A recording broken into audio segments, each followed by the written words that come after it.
Lang tayo muna. Nakapunta kami dito guys dahil nag-invite. Biglaan lang guys, hindi nakalain na papunta kami ni Mother dito sa lugar na to. Thank you sa nag-invite. At na-surprise din kami dahil hindi namin nakalain na darating siya bigla. Hindi namin alam.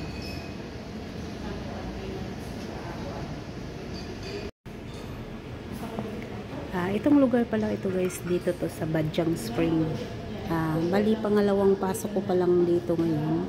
Yung unang pasok ko dito is nung birthday ng anak ni Alma, si Althea. Bali dito siya nagdibo.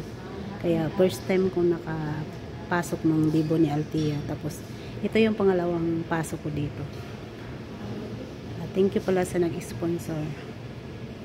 Kita ko dito yung view nila guys. Dito guys, pwede kayo mag-check-in dito. Dahil mayroon silang mga room dito. Tapos may swimming pool sa baba. Dito sa baba. At napakalamig ng tubig dyan sa baba guys. Para siyang yellow na malamig. Sa mga gustong pumunta ng Bohol, pwede kayong dito mag-check-in. Pwede kayong magpa-reserve dito kung gusto niyo pumunta.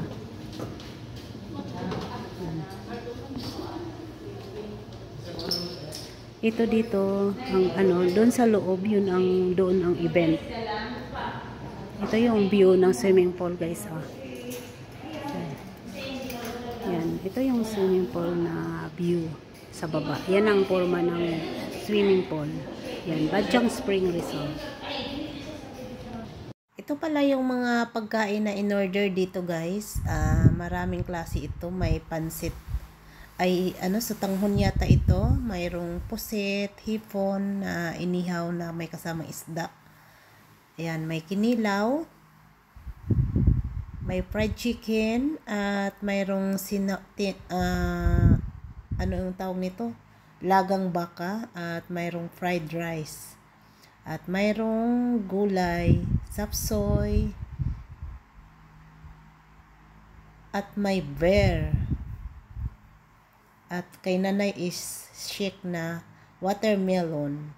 Ito pala guys ang remembrance picture namin. Habang hihintay kami ng pagkain hanggang dumating ang pagkain, yan ang kuha namin na picture. Remembrance lang dahil hindi namin akalahin na makarating kami sa lugar na to.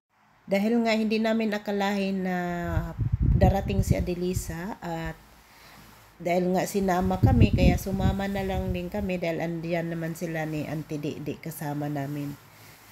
At hanggang ito na nga, kumakain na kami ng tanghalian. Thank you pala ating sa tanghalian at nakapasyal din si Mother saglit. Thank you for watching guys. See you sa aking next vlog. Bye-bye! Have a nice day sa ating lahat!